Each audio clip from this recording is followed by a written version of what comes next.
पापा मुझे कुछ पैसे मिलेंगे, मुझे स्कूल में जमा करवाने हैं बुक्स के लिए। मेरे पास में पैसे नहीं है बुक्स के। बेटा मेरे पास में पैसे नहीं है अभी, क्योंकि इस बार की फसल अच्छी नहीं हुई है बिल्कुल भी। मैं तुम्हें पैसे कहाँ से दूं बेटा। सुमन भी अपने पापा के पास जाकर पूछने के लिए खड़ी होती।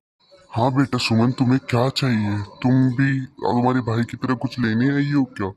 बेटा मैं इसको यही समझा रहा था कि अभी पैसे नहीं है बिल्कुल भी अपने पास में, क्योंकि अभी फसल नहीं हुई है। पिताजी मुझे भी बुक्स के लिए पैसे चाहिए थे, पर मैं आपकी स्थिति देख के मुझे रोना आता है। मैं नहीं। हाँ सुमन, फीस जमा करवाने की लाज देते, इसलिए मैं बापूजी से कह रहा था। मेरी स्थिति देखकर मुझे खुद को रोना आता है कि मैं तुम्हारा बाप हूँ। तुम्हारी माँ होती तो आज तुम्हें देखकर उसे भी रोना आ जाता।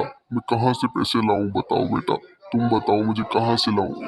जी मैंने सुना है कि हमारे पास वाले जंगल में एक जादुई चुड़ैल है, वो हमारी मदद कर सकती है। रामलाल, सुमन और राजू जंगल की ओर जाते हुए। रामलाल, राजू और सुमन जंगल की ओर पहुंच गए और वो जंगल में पहुंचकर बेटा सुमन कहाँ है वो चुड़ैल, हमें भी तो बताओ।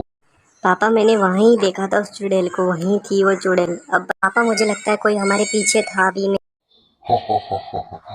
तुम मुझे ही ढूंढ रहे थे ना, अब तुम मेरा शिकार बन। सके कि चुड़ैल उन तीनों को खूनी आंखों से देखने लग जाती है और वो तीनों डर जाते हैं उस चुड़ैल को देखकर।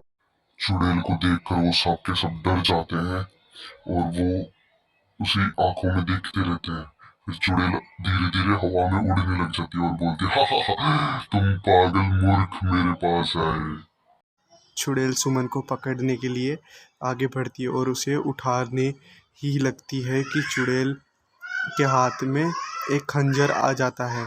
चुड़ैल उठा लेती है, उसके हाथ में खंजर आ जाता है। फिर राजू के हाथ में एक AK-47 आ जाती है और चुड़ैल बहुत गुस्सा हो जाती है और उसको देखने लग जाती है।